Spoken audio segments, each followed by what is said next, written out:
Strictly speaking, a serial killer is someone who murders at least two people in separate events that occur at different times. While serial murder is not formalized by any legal code, the crimes of serial killers have often been seized on by the media and the public consciousness, especially in cases where there are many victims or the murders are carried out in gruesome fashion. The following list explores some of the most notorious serial killers the world has ever known. Ted Bundy loved the attention his murders garnered him, and many in the United States were more than happy to give him that attention. The Western U.S. was his hunting ground, with an unknown number of murders piling up, mostly college-age women from Washington and Oregon all the way to Utah and Colorado. Bundy was once arrested in Colorado and convicted of kidnapping, but he escaped custody, moving to Florida, where he killed multiple times more.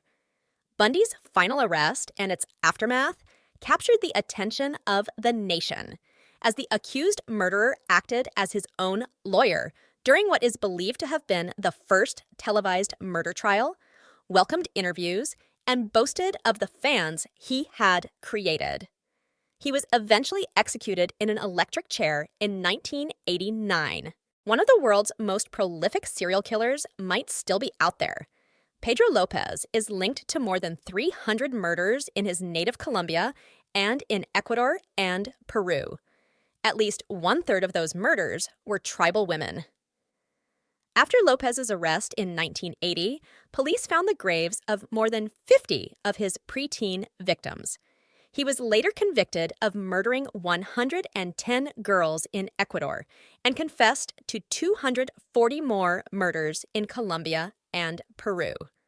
The monster of the Andes didn't even spend 20 years in prison, as he was released in 1998 for good behavior. More than 20 years since, his whereabouts remain unknown. Chicago has had its share of killers, but perhaps none more haunting than H. Holmes, the pharmacist who turned a hotel into a torture castle.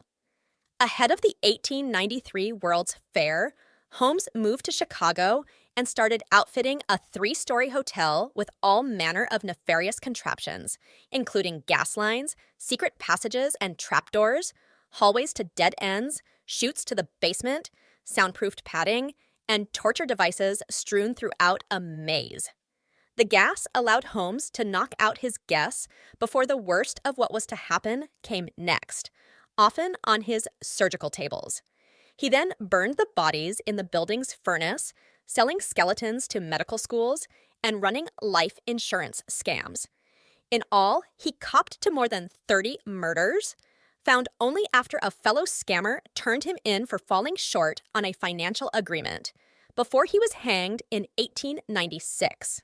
A construction worker known by his suburban neighbors as outgoing, John Wayne Gacy was involved in politics and even acted as a clown for birthday parties. He was no clown.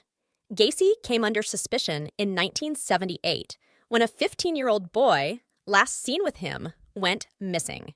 That wasn't the only time families of missing boys had pointed fingers at Gacy, but it was the first time authorities took them seriously.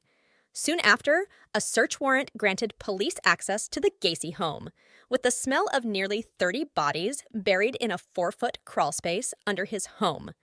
He was convicted of 33 counts of murder, with additional counts of rape and torture, and was executed by lethal injection in 1994.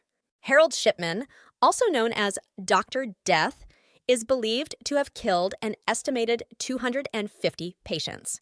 This doctor practiced in Greater Manchester, England, and between 1972 and 1998, he worked in 2 different offices, killing all the while.